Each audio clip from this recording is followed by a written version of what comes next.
Hello everyone, welcome back to my channel math skills with Nazia.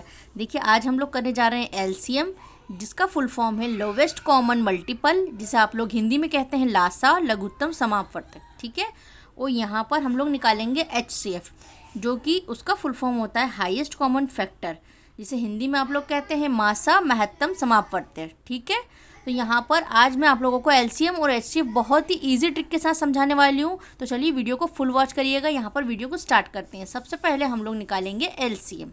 तो देखिए, LCM निकालने के लिए हमें सबसे पहले छोटा से छोटा वो नंबर देखना होगा जिससे ये सब डिवाइड हो रहे हों। ठीक है, तो सबसे पहले हम लोग डिवाइड करने के लिए यहाँ पर देखिए 12 है, 10 है, 30 है। ये सबसे छोटा नंबर जो है वो 2 है, जिससे ये डिवाइड हो सकता है सभी। ठीक है, तो यहाँ पर हम लोग 2 ले लेंगे, 2 से फैक्टर करेंगे इसका। तो यहाँ पर 2 के टेबल में 12 कितनी बार आता है वो लिखेंगे। 2 के टेबल में 12 कितनी बार आता है, 2 छंग 12, तो यहाँ पर लिखेंगे 6। ठीक है, फिर यहाँ कॉमा लगाया। यहाँ पर 2 के पहाड़े में 10 कितनी बार आता है, 5 बार, तो यहाँ पर हमने क्या लिख दिया, 5 बार 10।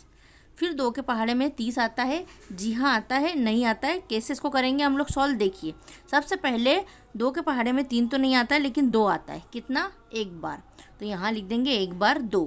अब यहाँ से हमने 2 तो ले लिया, लेकिन बचा हुआ है 1, तो 1 को लगा दिया हमने 0 के पास में, तो कितना हो गया हमारे पास 10। अब 10 कितनी बार आता है, 5 बार। इस तरह हम लोग लिख सकते हैं 15। आई होप कि आप लोगों को समझ में आ रहा होगा कि 2 के पहाड़े में 30 नहीं आता है, लेकिन फिर भी हमने उसे कैसे सॉल्व करा। सबसे पहले 2 एकम 2 लिखा, 2 हमने निकाल लिया, बचा 1 इधर लगा दिया। ये कितने हो गए, 10। अब 10 तो आता है कितनी बार, 5 बार, तो हमने लिख दिया 5। ठीक है, इसे फिर से करिए यहाँ पर। अब फिर से ये जब तक कि एक छोटे नंबर से हमारा डिवाइड होता रहता है, हम लोग उसे छोटे नंबर से डिवाइड करते रहते हैं। ठीक है, चाहे यहाँ पर एक ही नंबर क्यों ना जा रहा हो, फिर भी हम लोग उसे डिवाइड करेंगे। तो चलिए यहाँ पर फिर से 2 से करेंगे। क्यों, क्योंकि 2 से यहाँ पर 6 डिवाइड हो रहा है, चाहे 5 डिवाइड हो या 15 डिवाइड हो या ना हो। ठीक है, लेकिन अगर एक नंबर भी डिवाइड हो रहा है तो हम उसे छोटे नंबर से ही करेंगे। तो चलिए यहाँ पर फिर से 2 से करते हैं। 2 तिया 6। ठीक है, 5 को हमने एज इट इज़ उतार दिया, क्योंकि 5 जो है वो 2 के टेबल में नहीं आता है। 15 भी नहीं आता है, इसलिए उसे भी हमने एज इट इज़ उतार दिया। चलिए, अब 2 से बड़ा हम लोग एक और कोई नंबर देखते हैं जिसके टेबल में 3, 5, 15 सभी आता हो। ठीक है, तो देखिए 3 का हम अगर टेबल लेते हैं हम लोग, तो यहाँ पर 3 के टेबल में 3 तो आता है, 5 नहीं आता है और 15 आता है। ठीक है, यानी 2 नंबर आ रहे हैं, तो इसलिए हम लोग 3 भी ले सकते हैं। तो यहाँ पर हमने क्या लिया, 3।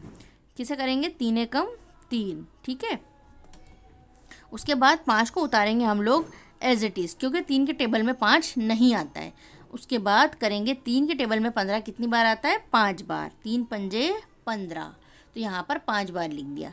देखिए, अब यहाँ पर जो है ये दोनों 5 के टेबल में आते हैं, सभी को दिखाई दे रहा है। यहाँ पर 1 है, ये जो 1 है उसको ऐसे कैसे हम लोग उतार देंगे। देखिए, 5 के टेबल से करते हैं। यहाँ पर 1 ऐसे कैसे उतारा हमने। उसके बाद 5 के टेबल में 5 कितनी बार आएगा, 1 बार। 5 के टेबल में ये वाला 5 कितनी बार आएगा, 1 बार। देखिए, अब यहाँ पर नीचे हमारे पास क्या आ चुका है, 1 1 1। इसका मतलब ये है कि यहाँ पर हमारा एलसीएम ख़त्म हो चुका है, इसे हम लोग रोक सकते हैं। ठीक है, अब यहाँ पर जितने भी हमारे पास फैक्टर आए हैं जो हमने डिवाइड के लिए लिए थे, उन सभी को यहाँ पर लिखिए एलसीएम निकालने के लिए। ठीक है, तो एलसीएम कैसे निकालेंगे हम लोग, 2 × 2 × 3 × 5। जो भी यहाँ पर हमारे पास फैक्टर आए थे वो हमने यहाँ पर गुणा में लिख दिए। चलिए कर दीजिए इन सब का गुणा। 2 दूना 4, 4 तिया 12 और 12 पंजे 60। ठीक है, इस तरह हमारा इस क्वेश्चन का आंसर क्या हुआ, 60। और इन सभी नंबर का एलसीएम क्या आया हमारे पास, 60। ठीक है, अब निकालते हैं हम लोग एचसीएफ। नेक्स्ट स्टेप में क्या करेंगे, हम लोग गुणनखंड विधि से एचसीएफ निकालेंगे। हम लोग इस वीडियो में गुणनखंड विधि से भी एचसीएफ निकालेंगे और भाग विधि से भी एचसीएफ निकालेंगे। तो इसलिए जिसे भी एचसीएफ भाग विधि से नहीं निकालना याद है, तो आप लोग वीडियो को फुल वॉच करिए। आखिरी में आप लोगों को भाग विधि से गुणनखंड निकालना बहुत अच्छे से आ जाएगा, यहाँ पर एचसीएफ निकालना। तो चलिए, सबसे पहले एचसीएफ में ये देखते हैं कि वो बड़ी से बड़ी संख्या जिससे इन सभी का भाग चला जाए। ठीक है, एलसीएम में हमने क्या किया था कि अगर एक संख्या से भी भाग जा रहा था तो हम लोग कर दे रहे थे। ठीक है, लेकिन यहाँ पर ऐसा नहीं होगा। एचसीएफ में क्या करना होगा हमें, एचसीएफ में यहाँ पर वो बड़ी से बड़ी संख्या लेना है जिससे सबका भाग जाए। ठीक है, आप लोगों को सभी को पता है ना HCF को हिंदी में क्या कहते हैं। HCF को हम लोग कहते हैं मासा और LCM को लासा। ठीक है, किसी भी कंफ्यूज नहीं होना है। तो यहाँ पर हम लोग ले लेते हैं 2, क्योंकि 2 से 12 भी चला जाएगा, 10 भी चला जाएगा और 30 भी चला जाएगा। तो करिए, 2 के टेबल में 12 कितनी बार आएगा, 6 बार। ठीक है, 2 के टेबल में 10 कितनी बार आएगा, 5 बार। फिर 2 के टेबल में 30 नहीं आएगा, लेकिन 2 आता है। ठीक है, 3 से छोटा क्या है, 2, और 2 आता है कितनी बार, 1 बार। फिर एक बचा हुआ इधर लगा दिया, 2 पंजे 10 हो गए।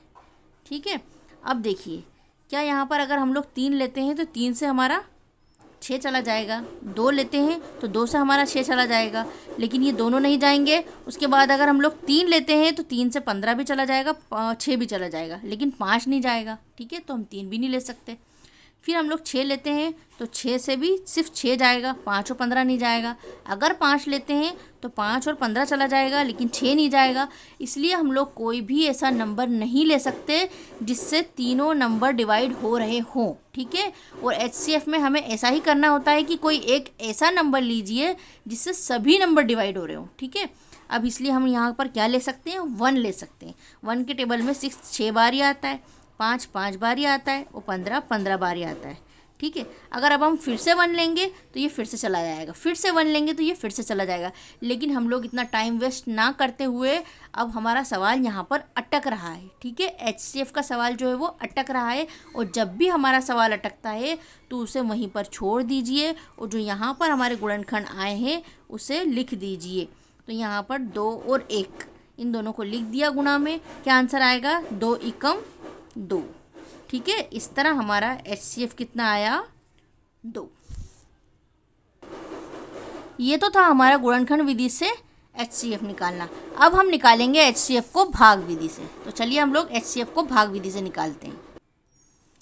HCF को जब हम भाग विधि से निकालते हैं तो उसको इंग्लिश में कहते हैं लॉन्ग डिवीज़न मेथड। ठीक है, यहाँ पर हमने एक छोटा सा एग्जाम्पल लिया है, 135, 225। ठीक है, जब हमारे पास ये 2 नंबर हैं तो इसमें देख लीजिए कि छोटा नंबर कौन सा है। जब भी हम डिवाइड करते थे पहले तो हम लोग क्या करते थे, छोटा नंबर जो है वो इधर लिख लेते थे। ठीक है, भाजक में, और भाज्य में क्या लिख लेते थे हम लोग, 225।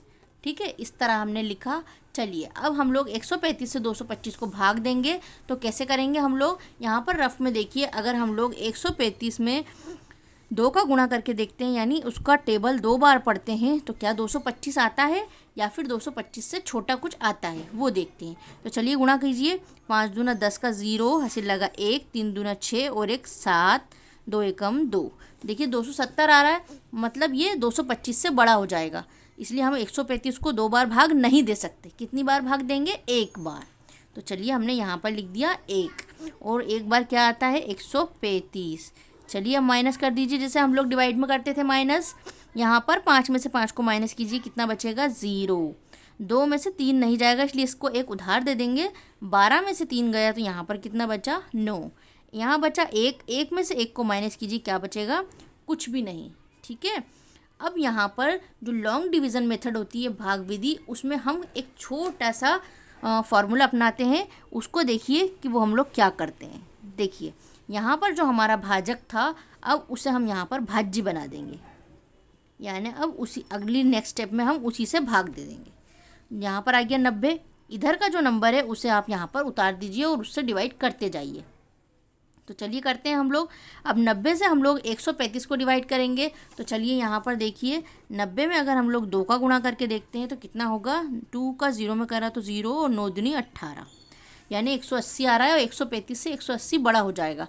मतलब हम इसको 2 से भाग नहीं दे सकते, 1 से ही भाग देंगे। तो 90 का 1 से भाग दिया, 90 का 1 में गुणा किया, तो आंसर क्या आएगा, 90। ठीक है, अब कर दीजिए उसको माइनस। 5 में से 0 गया तो 5 एज इट इज़, और 13 में से हमने 9 को माइनस किया तो कितना बचेगा, यहाँ पर 4। ठीक है, अब फिर से हम वही स्टेप अपनाएंगे। यहाँ पर जो हमारे पास यहाँ नंबर है भाजक में, उसे हम फिर से भाज्य बना देंगे। यहाँ उतार दिया हमने 90। ठीक है, नेक्स्ट स्टेप में हमने 90 यहाँ उतार दिया। अब उसे फिर से डिवाइड करेंगे। चलिए 45 के पहाड़े में 90 कितनी बार आता है, सभी को पता है 2 बार आएगा। ठीक है, तो हम लोग यहाँ पर डायरेक्ट लिख देंगे 2, और यहाँ पर लिख देंगे 90। माइनस कर दीजिए, क्या बचेगा, कुछ भी नहीं। जब हमारे पास कुछ भी नहीं बचता है, 0 बचता है, तो वहाँ पर जिस संख्या की वजह से ज़ीरो बचा है वो संख्या क्या है? 45। जिस संख्या की वजह से यहाँ पर ज़ीरो आया है तो वो किस नंबर को देने की वजह से आया है? 45 को देने की वजह से आया है। इसलिए हमारा भाग विधि से जो आंसर होगा वो कितना होगा? 45। HCF का जो हमारा आंसर होगा वो कितना होगा? 45। आई होप कि आप लोगों को आज की वीडियो पसंद आई होगी, और अगर वीडियो पसंद आई है तो अपने दोस्तों में शेयर कर दीजिए, जल्दी से वीडियो को लाइक कर दीजिए, और अगर चैनल पर नए हो तो प्लीज़ चैनल को सब्सक्राइब किए बिना मत जाइएगा। मिलते हैं आपसे नेक्स्ट वीडियो में, तब तक के लिए बाय गाइज़।